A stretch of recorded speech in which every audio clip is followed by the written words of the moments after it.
नमस्कार मंडळी, लग्नानंतर होईलच प्रेम या मालिकेच्या आजच्या भागात आज आपण बघणार आहोत. जीवाला खूप ताप आलेला असतो. नंदिनी त्याच्या उशाजवळच बसून असते. त्याच्या डोक्यावर थंड पाण्याच्या पट्ट्या ठेवत असते. जीवाला अजूनही बरं वाटत नसतं. नंदिनी त्याची खूप चांगल्या पद्धतीने काळजी करत असते, त्याची काळजी घेत असते. जीवाला याची खबरही नसते कारण तो झोपलेला असतो. नंदिनी मात्र जीवाच्या उशाजवळ बसून त्याची सगळी देखरेख करते, त्याची काळजी घेते आणि तशीच तिथे झोपी देखील जाते. दुसऱ्या दिवशी सकाळी पार्थ आणि काव्या जेव्हा रूम मध्ये असतात तेव्हा पार्थ काव्याला विचारतो की रात्री तुम्हाला झोप आली नाही का? तुम्ही बडबडत होता काहीतरी. तुम्ही बडबडत होता त्यामुळे मी देखील रात्रभर झोपलो नाही. त्यावर काव्या म्हणते की तुम्ही रात्रभर झोपला नाहीत का? हे बघा, जर तुम्हाला प्रॉब्लेम होत असेल तर मग मी श्रेयाच्या रूममध्ये झोपायला जाते. पार्थ म्हणतो की नाही, त्याची काही गरज नाहीये. काव्या म्हणते की हो, खरं तर रात्रभर मला झोपच लागलेली नाहीये. असं म्हटल्यावर पार्थ आता काव्याला म्हणतो की ठीक आहे, काही प्रॉब्लेम नाही, तुम्ही नंतर आराम करा. आता सर्वजण खाली ब्रेकफास्टसाठी बसलेले असतील, तुम्ही ब्रेकफास्ट करायला चला. आणि हो, प्लीज घरच्यासोबत फक्त नॉर्मल वागा. असं म्हटल्यावर काव्या ही पार्थकडे बघत असते. पार्थ तिथून निघून जातो. त्याचवेळी काव्या पार्थला थांबवते आणि म्हणते की पार्थ थांबा. पार्थला पहिल्यांदा काव्याने थांबवलेलं असतं, त्यामुळे तो काव्याला विचारतो की काय झालं. मग काव्या पार्थला म्हणते, जाता जाता फक्त एक काम करता का? जीवाची तब्येत ठीक नाहीये, त्यामुळे तुम्ही एकदा त्यांना बघून येता का? त्यांच्याकडे एकदा बघून या, ते नीट आहे का, व्यवस्थित आहेत का, एकदा चेक करून या. असं म्हटल्यावर पार्थ म्हणतो की ठीक आहे, जातो.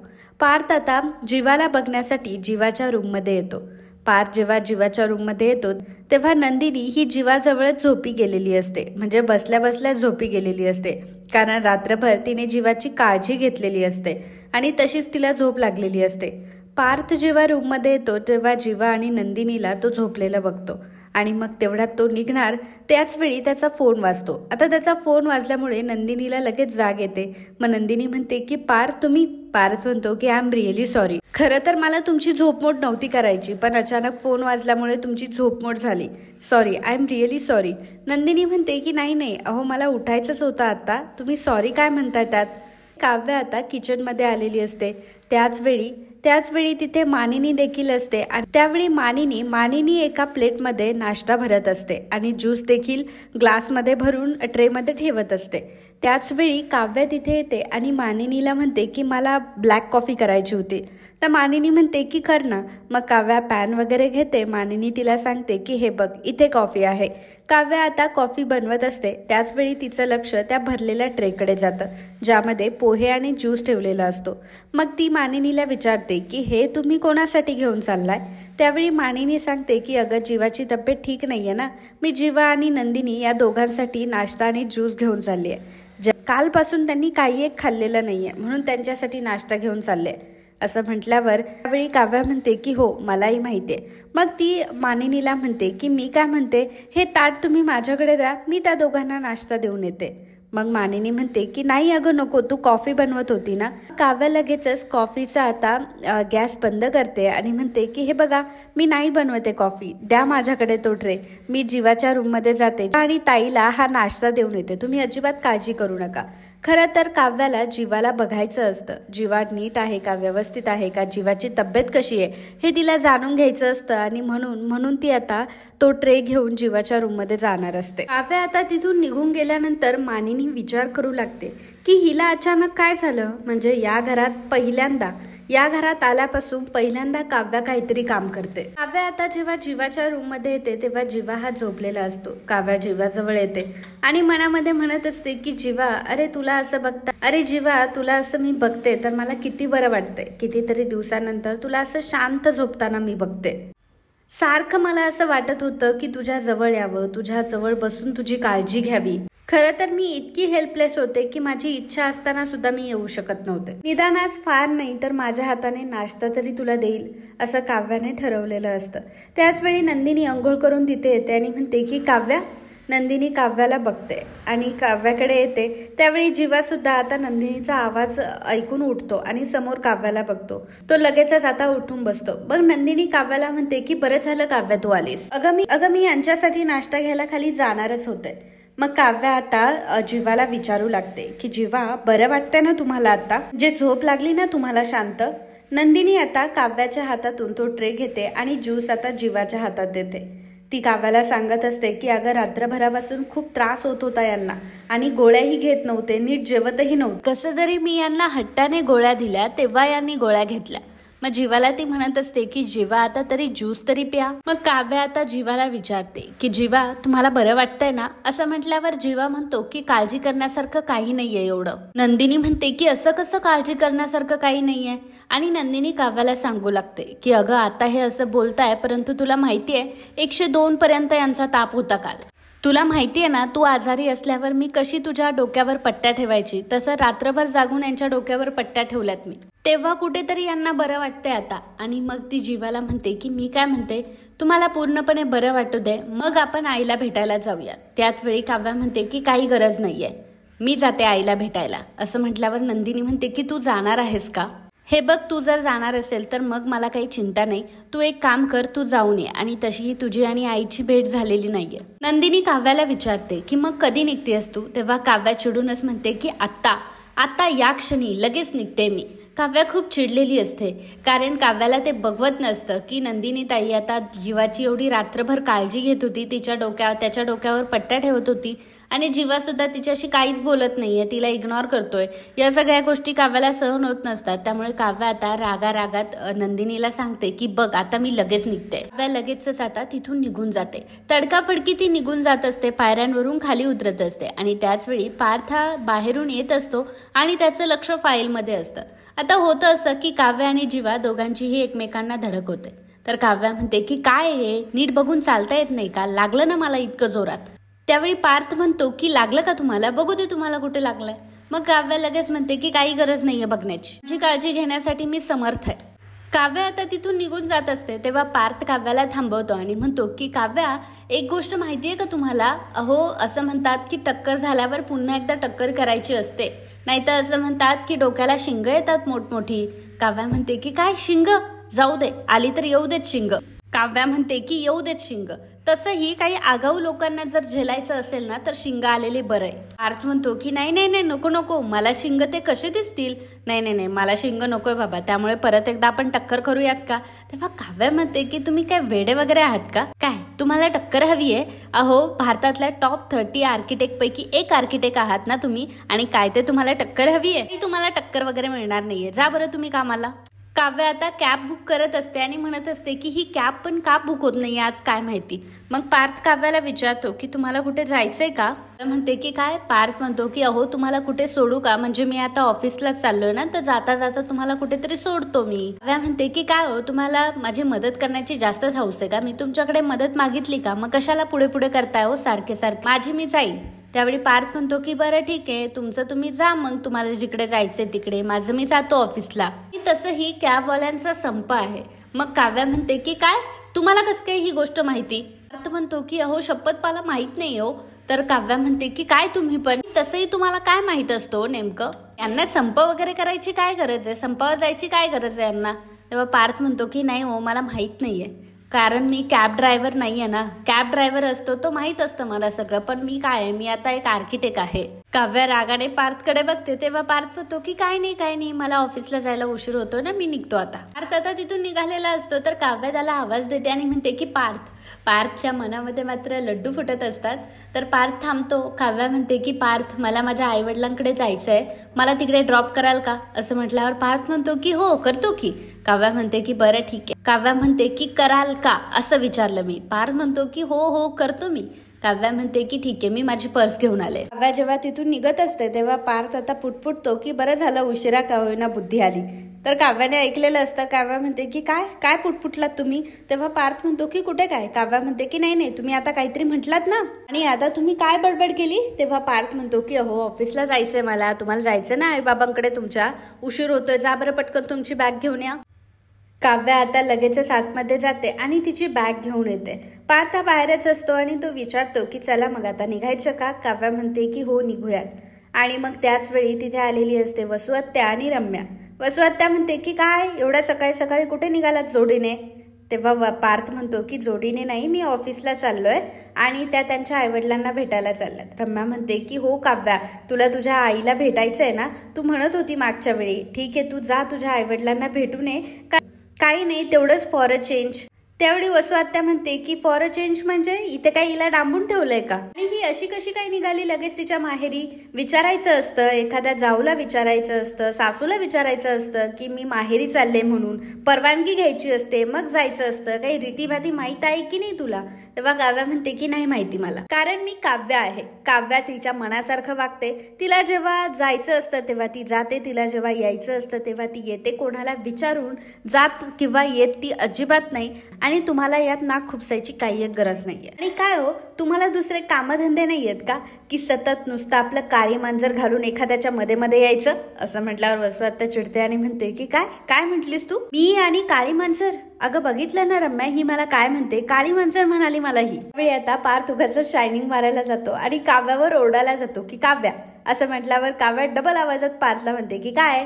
असं म्हटल्यावर पार्थ आता शांत बसून जातो. पार्थ काव्याला म्हणतो की हे बघा, असं बोलायचं नाही आत्यासमोर, उगाच असं नाही बोलायचं, असं नाही वागायचं आत्यासोबत. असं म्हटल्यावर वसू आत्या म्हणते की हा पार्थ राहू दे, कळतंय मला ते उगाच करतोयस तू, आणि उगाच आता माझी बाजू घेण्याचा आव नको आणूस. या काव्याला मोठ्यांशी कसं वागायचं, कसं बोलायचं याची तर काही पद्धतच नाहीये. आणि काय तर म्हणे मला IAS ऑफिसर व्हायचंय. काव्या आता पर वसू आत्यावर धावूनच जाणार असते, तर रम्या म्हणते की थांबा थांबा 1 मिनिट प्लीज, भांडू नका तुम्ही. आणि ती वसू आत्याला म्हणते की काय घाई, काय चाललंय तुझं हे, कशाला त्या बिचारीच्या मागे लागली उगाच. अगं तिला जरा तिच्या पद्धतीने तिचं आयुष्य जगू देत ना. सतत आपल्या रूढी परंपरा या सगळ्या गोष्टींच्या तलवारी घेऊनच उभी असतेस तू. बघ आई, मी तुला सांगते ना, तू जरा शांत हो बरं, उगाच या सगळ्या गोष्टी बोलू नकोस. वसू आत्या म्हणते की हे बघ तू.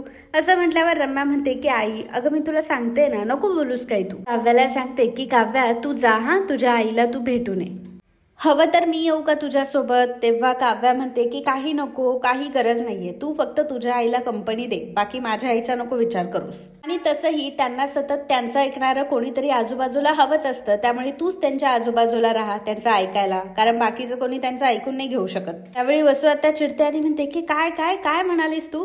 तेव्हा पार्थ म्हणतो की काव्या उशीर होतोय ना, तुम्हालाही आईकडे जायचं तुमच्या, आणि मलाही ऑफिसला जायचंय, चला आपल्याला उशीर होतोय. पार्थ आणि काव्या तिथून निघून जातात. तर वसू आत्या खूप चिडचिड करत असते. मग रम्या तिला म्हणते की अगं आई ऐक ना जरा थोडंसं तू. वसू आत्या म्हणते की काय ऐक तुझं, काय ऐक, तिच्या समोर तू मला बडबड करत होतीस. नाही, मी काय म्हणते की तुला जर तिचा एवढाच पुळका आला असेल तर जा तिच्या पाठीमागे आणि दे खांदा तिला. रम्या म्हणते की आई अगं तू पण काही बोलतेस. अगं मला कशाला तिचा पुळका येईल, आणि तिचा पुळका येण्यासारखं तिने केलं तरी काय. पहिली गोष्ट म्हणजे मला काही तिचा पुळका वगैरे आला नाहीये, मी फक्त ऍक्टिंग करत होते. आई अगं तुला कळतंय का, आता समजा जर मी तिची बाजू घेतली आणि तुला जर फटकारलं तरच आमच्या दोघींमध्ये मैत्री होईल ना, तिला वाटेल ना की मी तिच्या बाजूने विचार करतीये. सो आत्या म्हणते की रम्या तू उगाच तिचा जास्तच विचार करतीये. अगं मैत्री करण्याच्या लायकीची तरी ती आहे का. नुसतं आपलं फडाफडा बोलत असते प्रत्येक वेळी, तिला दुसरी काही अक्कल नाहीये, तिला फक्त बोलता येतं. रम्या म्हणते की आई हे बघ तू शांत हो, उगाच तू काळजी करू नको या सगळ्या गोष्टीची. हे बघ एकदा की ती काव्या जर माझ्या हाती आली ना तर मात्र या सगळ्या गोष्टींचा मी बरोबर बदला घेईल, परंतु तोपर्यंत आपलं काम काढून घेण्यासाठी आपल्याला शांत बसायचंय की नाही. त्यामुळे तू तुझ्या फिलिंग्सवर आणि अजिबात टेन्शन घेऊ नकोस. रम्या जेव्हा असं बोलते तेव्हा आता आत्याला रम्याचं म्हणणं पटलेलं असतं. मग आत्या म्हणते की ठीक आहे चालेल, काही प्रॉब्लेम नाही. इकडे पार्थ आणि काव्या दोघंही आता गाडीमध्ये असतात आणि आता घरी जायला निघालेले असतात. एका स्वीटच्या दुकानासमोर पार्थ थांबतो. पार्थ आता काहीतरी स्वीट घेऊन आलेला असतो आणि काव्याला म्हणतो की सॉरी हा तुम्हाला वेट करावं लागलं. काय आहे हे माझं आणि जीवाचं एकदम फेवरेट दुकान आहे आणि आम्ही इथूनच सगळं काही स्वीट वगैरे नेत असतो. खरं तर काय आहे, तुम्ही तुमच्या आईला भेटायला चाललात ना, त्यामुळे मी रसमलाई वगैरे घेतलंय. असं म्हटल्यावर काव्या म्हणते की कशाला घेतलं तुम्ही. नाही मी म्हणते काय गरज होती. तेव्हा पार्थ म्हणतो की नाही गरज वगैरे काही नाही, काय आहे ना कोणाच्या घरी जाताना काहीतरी घेऊन जायला मला फार आवडतं. मग काव्या सांगते की दुधाचे पदार्थ बाबा खात नाही आणि हे खस्ता कचोरी आरुषीला काही आवडत नाही, आणि आई तर या सगळ्या गोष्टी बाहेरच्या काही खाऊ शकत नाही. कशाला घेतलं हे सगळं, उगाच वाया जाणार आता हे सगळं. पार्थ म्हणतो की असं कसं वाया जाईल बरं. हे बघा, बाबांना दुधाचे पदार्थ आवडत नाही तर बाबा खस्ता कचोरी खातील, आणि आरुषीला खस्ता कचोरी आवडत नाही तर आरुषी रसमलाई खाईल. आणि तसंही आई बाहेरचं काही खाणार नाहीये, त्यामुळे काही खाण्याच्या सुखापेक्षा त्यांची मुलगी त्यांना भेटायला येतेय हे सुख त्यांच्यासाठी खूप महत्वाचं असतं. काव्या म्हणते की काय चाललंय तुमचं, झालं का आता तुमचं भूषण गाजवून झालं का, तुम्हाला पण ऑफिसला जायचंय ना, तुम्हाला पण उशीर होत असेल ना. तर पार्थ म्हणतो की हो मला उशीर तर होतोय, पण ठीक आहे, मी एक काम करतो, जहागीरदार काकांना जरा फोन करून सांगतो, म्हणजे ते सगळं मॅनेज करून घेतील मी जरी नसेल तर. आणि आता फोनही माझा डिस्चार्ज झालाय, काय करू मी आता. पार्थला मोठा प्रश्न पडलेला असतो. तर इकडे आता घरी मात्र मानिनी कामामध्ये असते. नंदिनी आता पर्स वगैरे घेऊन आलेली असते आणि नंदिनी आता मानिनीला म्हणते की बरं आई, जीवाला नाश्ता दिलाय, सगळं काही त्यांचं आवरलंय, आता घरातलीही कामं सगळी झाली आहेत, त्यामुळे मी एक काम करते, मी आनंद निवासला जाऊन येते. मानिनी म्हणते की हो, आनंद निवासला तू इतके दिवस झाली गेली नाही, खूप सारी कामं रखडलेली असतील ना, खूप सारी कामं पेंडिंग असतील ना. नंदिनी म्हणते की हो ते तर आहे, कामं तर खूप पेंडिंग आहे. काय आहे, लग्नाआधी मी एकही दिवस आनंद निवासला जायचं चुकवायची नाही. माझा तिथे गेल्याशिवाय माझा दिवसच पूर्ण होत नाही. आणि मी पार्थला हे देखील म्हटलं होतं की लग्नानंतर सुद्धा माझी एकच अट असेल, ती म्हणजे फक्त मला आनंद निवासला जाता यावं. तेवढ्यातच वसू आता येते आणि म्हणते की पार्थच्या सगळ्या काही गोष्टी तुझ्या लक्षात आहे नाही का नंदिनी? अगं तू पार्थला सांगितलं होतं तेही लग्नाआधी, परंतु आता जीवाला सांगितलंस का? कारण जीवा आता तुझा नवरा आहे. अगं नंदिनी, तू परत परत त्याच गोष्टी का विसरतीयस? तुझं पार्थ सोबत नाही तर जीवासोबत लग्न झालंय, त्यामुळे जीवा आता तुझा नवरा आहे आणि त्याला विचारूनच तुला सगळं काही करायला पाहिजे. मानिनीला माहित असतं की ह्या वसुताईंची सवयच आहे नेमकं मांजरसारखी मध्ये येऊन कोणाला ना कोणाला टोकायचं. प्रत्येकाला टोकायची कामं ही वसुताई करत असते, त्यामुळे उगाच आपल्या नंदिनीचा कशाला मूड ऑफ व्हायला पाहिजे. ती एवढ्या सगळ्या चांगल्या कामासाठी चालली आहे, आणि आता ही वसुताई मात्र उगाच काहीतरी मध्ये खोडा घालायचा म्हणून घालतीये. म्हणून आता मानिनी नंदिनीला म्हणते की नंदिनी, अगं तुला उशीर होत असेल ना, तू जा बरं, नाहीतर पुन्हा तुला उशीर होईल. आणि घरचं अजिबात टेन्शन घेऊ नको, घरी आहोत ना आम्ही, करून घेऊ सगळं. आणि तू जीवाला सांगितलंय ना की तू जातीयस म्हणून, नाहीतर उठल्यावर मला सांगायचा, मला विचारायचा की माझी बायको कुठे, माझ्या बायकोला तू का पाठवलं म्हणून. तू त्याला सांगून चालली आहेस ना? तेव्हा नंदिनी म्हणते की हो. नंदिनी आता तिथून निघून जात असते तेव्हा वसू आत्या म्हणते की काय ग ना मानिनी, तू पण खूपच विचित्र वागतेस हा. अगं सून येते म्हणाली आणि तू लगेचच तिला जाऊ दिलंस. हे बघ मानिनी, मी तुला सांगते की सुनेचे इतके लाड करत जाऊ नकोस. हे बघ, एक ना एक दिवस ती तुझ्या चांगल्याच डोक्यावर मिरा वाटेल हा. आता नंदिनी हे सगळं ऐकत असते. नंदिनी पुन्हा मागे येते आणि म्हणते की वसू आत्या, अहो मीरा नाही, छान खोबरं वाटेल, मी खोबऱ्याच्या छान वड्या देखील करेल. आणि घाबरू नका हा, मी काव्यासारखी ओरडणार नाही तुमच्यावर. उलट मला माहितीये की एक दिवस नक्की असा येईल की तुम्हीच माझ्याबद्दल गोड बोलाल. बघाच तुम्ही, असं गोड बोलून नंदिनीने बरोबर वसू आत्याला तोंडावर पाडलेलं असतं. मानिनी मात्र त्यावेळी गालातल्या गालात हसत असते आणि वसू आत्याला तर खूप राग आलेला असतो.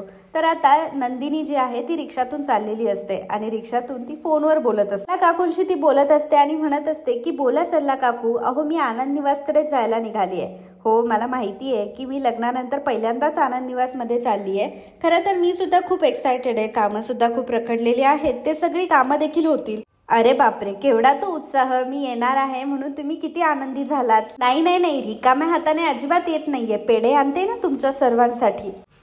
बरं, आले की मी भेटते तुम्हाला. मग ती रिक्षावाला दादाला सांगते की दादा, इथे कुठे मिठाईचं दुकान असेल तर थांबा प्लीज. तर त्यावेळी रिक्षावाले दादा म्हणतात की ठीक आहे. आता नंदिनी ज्या रिक्षातून चाललेली असते त्या रिक्षाच्या बरोबर सरळ रेषेमध्ये आता दीपक आलेला असतो. दीपक हा बाईकवर असतो आणि त्याने हेल्मेट घातलेलं असतं. नंदिनी त्यावेळी फोनमध्ये बिझी असते. दीपक हा नंदिनीकडे बघतो. नंदिनीला काय ओळखू येत नाही कारण त्याने हेल्मेट घातलेलं असतं. आणि मग रिक्षाला कट मारून आता तो तिथून निघून गेलेला असतो. रिक्षाला कट मारल्यामुळे आता रिक्षावाल्याने जोरात रिक्षा थांबवलेली असते आणि रिक्षावाला आता ओरडत असतो आणि म्हणत असतो की तुला दिसत नाहीये का, काही अक्कल वगैरे आहे की नाही तुला. पण त्यावेळी दीपक तिथून निघूनही गेलेला असतो. नंदिनी म्हणते की काय झालं. तेव्हा रिक्षावाले दादा सांगू लागतात की अहो ताई, बघितलं ना याने कसा कट मारला, तो आता आपण पडलो असतो, रिक्षा उलटी झाली असते. तर नंदिनी म्हणते की जाऊ द्या दादा, काही झालं नाहीये ना, जाऊ द्यात, असतात काही लोक असे, जाऊ द्या ना, तुम्ही काळजी करू नका, चला, असं म्हणून नंदिनी आणि रिक्षावाला दोघंही आता तिथून निघून जातात. त्या माणसाकडे दुर्लक्ष करतात, म्हणजे दीपककडे दुर्लक्ष करतात.